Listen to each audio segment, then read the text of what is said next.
While athletes will compete for medals at the Olympics, reporters from around the world are also ready to compete for a scoop. And many are wondering just how much freedom they'll have in Beijing to do their job. In our special series 2008 and Beyond, Wang Mangmang spoke to both veteran journalists and newcomers to the country. Competition at the Olympics is not just for athletes. Some 30,000 journalists are expected to converge on the city. And one of the big stories is how China fulfills its promises on free reporting. Antoine Cromery has already covered the Olympic torch relay, but he says the true test is yet to come. I hope that it will be possible to broadcast live and that the press will be able to show everything, the best, I mean the joy of sporting events, but also if there are protests or demonstrations, I hope that it will be possible to film everything, like in every country.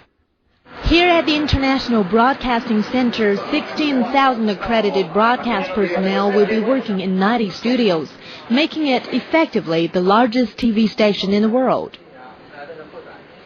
ARD and ZDF hold the German rights through the European Broadcasting Union. All their equipment has been shipped from home. By opening day, they'll have a crew of 700. The head of production says it wasn't easy at first. It was very complicated to bring our equipment in, very complicated custom regulations. So it was a lot of work before we are starting our original work.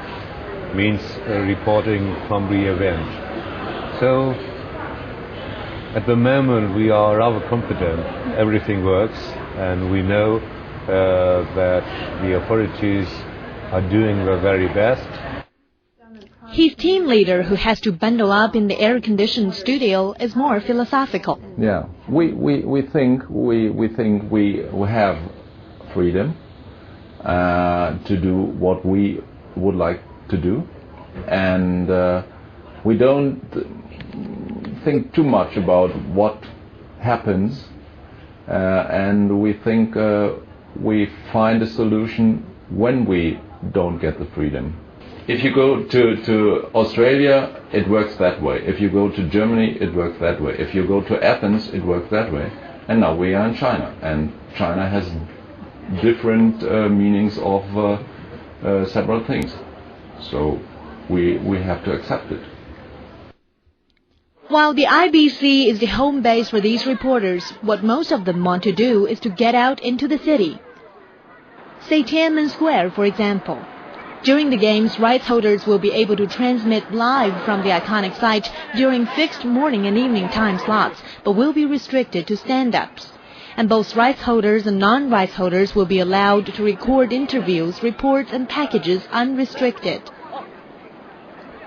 For example, in advance they told us we need a permit for filming here on the square, but then 2 days ago they said we don't need a permission, so we can go here, and we could go here and we can walk around and ask people, so it's easy to do our work right now. China was on the record promising unrestricted coverage.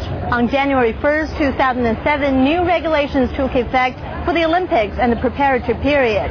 Foreign reporters in the field no longer have to be accompanied by a government official or to apply to provincial foreign affairs offices for permission to report. CNN Beijing Bureau Chief Jamie Fleur-Cruz has over 20 years of reporting experience in China. We're looking at a wide range of issues. We're interested also in what the ordinary Chinese and Beijing residents think about the Olympics, about hosting the Olympics, and in general what impact the Olympics is making in China and will leave behind in China. His career parallels the changes in the country's media environment. There have been very positive changes. In my case, it's probably a glass half full, but the issue is most of the journalists, the foreign journalists who will come to cover the Olympics, are not like me. Most have not been to China, and they do not necessarily have the long perspective that some of us have. And so to them, it will still be a glass half empty. Journalists, like everyone, had their own perspectives, and this will shape to a large extent their coverage of China. With China's promises on greater media freedom, reporters from around the world are expecting this to be an opportunity to present a comprehensive understanding about the Olympic host city. And China is also curious about what image international media is going to present. Out of the many different voices we hear today, one thing is for sure. Media openness is both a gradual process and a standard in the making. Wang Mengmeng, CCTV, Beijing.